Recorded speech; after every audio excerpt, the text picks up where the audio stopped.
Abaawwan is part of the transition. Transition keessa jira abaawwan. Amma dubbiin dhutu maali? Abaawoo akka bahu barbaadama wasan. Dhiibamee akka bahu barbaadama. Keessaa 84 filannatu ture. Yaa sana keessa. Filannaa kana yoo abaawwan keessa jiraate naannoo Oromiyaa keessaa bahuu kenna jedhamee murtaa'e. Orientation hin kennan. Kana waan ta'eef filannoo kana abaawoo qabannee galuu hin qabnu jedhee murtaa'e ture sadarkaa addawitti. Nu warra miidiyaa irra jiru kana torbaniin hojii miidiyaa keenya qoratamaa qeexni kaayamaa fi maal jedhaa qajeelfamni kennamaatti deemna hoogganama baay'ee strictly hoogganama miidiyaan.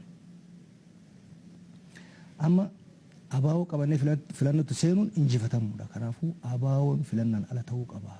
Murtiin jedhu dhufe. Waay uummanni haa fardu jennaa miti. Murtii uummataatiin aangoo qabanna jennaa miti. Maaliif? Akkamitti ta'uu danda'a jedhee gaafadha. Sintu gaafata? Waltajjii masaanii irratti. Waltajjii masaanii irratti.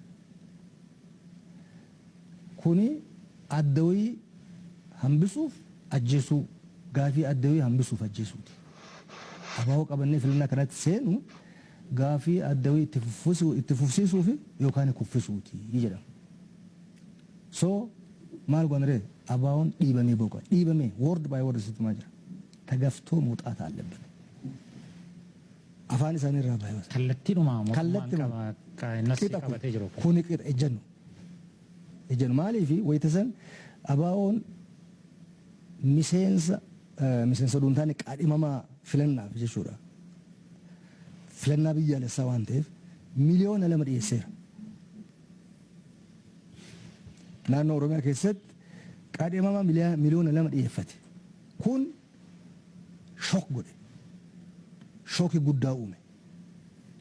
Hin beekama wasaan abaawoon miseensa dhiyeeffate miliyoona 2 keessa kana keessa hangri gubbaa haga gadiiti jechuudha. Paarlaamaa irraa haga gadiiti. Caasaa hundarratti miliyoona 2 dhiyeeffatee jira.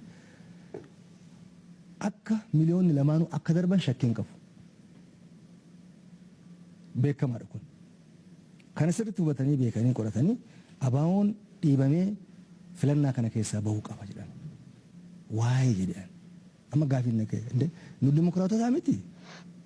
Murtii ummataatiin aangoo qabanna. Murtii ummataatiin aangoo dhiifna. Jennee ummata waadaa gallee heera mootummaa yoo san heera mootummaa kun bahee hin jiru shiggir chaartira ce'umsaatu tureera. Chaartira akka jedha. Kanaafuu maali qabsoon kenna kanaaf qabsoon ummata bilisa baasuuf malee aangoo qabannee abadan jiraachuuf miti. Akkamitti maakkana goona. Tokko lammaffaa maaliif dhaaba kan irra qofatti xiyyeeffannu. Dhaabbileen kuwwanis jiru mormitoonni. Dhaabbileen kuwwan akka dorgoman akka miseensa dhiyeeffatan qaadhimamaa dhiyeeffatan eega hayyamu taate kana qofa irratti maaliif? Ani yoo san miseensa abaawutii miti. Ani yoo san deeggaraas miti. An dhugama dubbachuuf malee justice a matter of justice yoo san. Kanaafuu eegaa hojii haqaa ka hojjennu taate maaliif akkana goona kun sirrii miti yaa jedhu ejjannoo qabata. Achi haa qoratamu jedhamee dubbiin natti deebitee waltajjii adda irratti hin laallatame. Dogoggora sirreeffatee haa deemu ishii sirreeffadhee deema gaarii. Dubbiin dhumateera waan ta'eef waan gatii hin qabne hin deeme.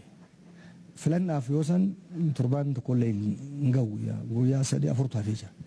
Achi guyyaa gabaabduu san keessatti abaa'uu dhiibanii baasuuf waajjira hedduurratti dhukaasa bananii dabballee abaa'uu hedduu ajjeesanii tokko nageellee boorana waajjira nageellee booranatti gizee seenanii waajjira keessatti ajjeesan an mataan kiyya achira. Maatiin kiyya yoo san nageellee jira waan ta'eef an mataan kiyya achira. Seenanii gurbaa an beeku dabballee abaa'uu itti gaafatamaa godina sanii uduma argu ajjeesan. It was a shock to me. Nande maali wanni hojjetamaa jiru. Wanni ani hin beekne maaltu jira of gaafachuu jalqabe yoo san. Achi waajjiroonni hedduun cufamanii karaa biraatiin ammoo duubaan hooggantoota abaa'ootiin akka bayan dhiibbaan guddaan godhamu. Biyya balleessaa jirtanii bahaa jedhan. baay'inaan isaan ingirii waan as jiraniif dubbachuu danda'an baay'aa filannaa kanarra hirmaachuu hin qabdanii baay'aa jedhanii jaarsa ergaa waamaa sodaachisaa maal jedhaa